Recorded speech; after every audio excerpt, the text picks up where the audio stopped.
ইসরায়েলের বন্দিদশা থেকে মুক্ত হয়ে তুরস্কে পৌঁছেছেন আলোকচিত্রী, সাংবাদিক এবং লেখক ও মানবাধিকার কর্মী শহীদুল আলম।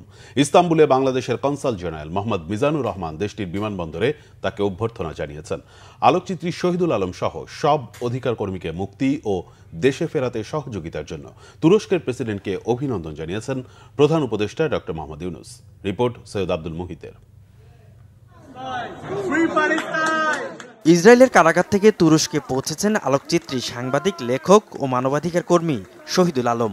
স্থানীয় সময় বিকেল ৩টায় টার্কিশ এয়ারলাইন্সের একটি বিমানে ইস্তাম্বুলে পৌঁছান বাংলাদেশের শহীদুল আলম সহ আটক সব অধিকার কর্মী। দেশটিতে নিযুক্ত বাংলাদেশের রাষ্ট্রদূত তাকে স্বাগত জানান। এ সময় ফ্রি প্যালেস্টাইন স্লোগান দেন তারা।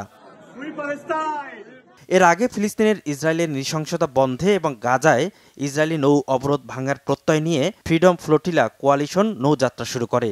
ইসরায়েলি আগ্রাসন বন্ধের দাবিতে আত্মপ্রকাশ করা আরেকটি উদ্যোগ 1000 মেডোলিন্স টু গাজার 8টি নৌযানও এ যাত্রায় অংশ নেয়।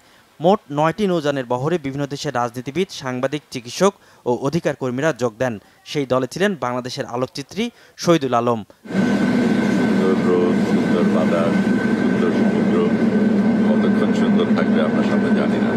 যিনি দৃক গ্যালারির ব্যবস্থাপনা পরিচালকও।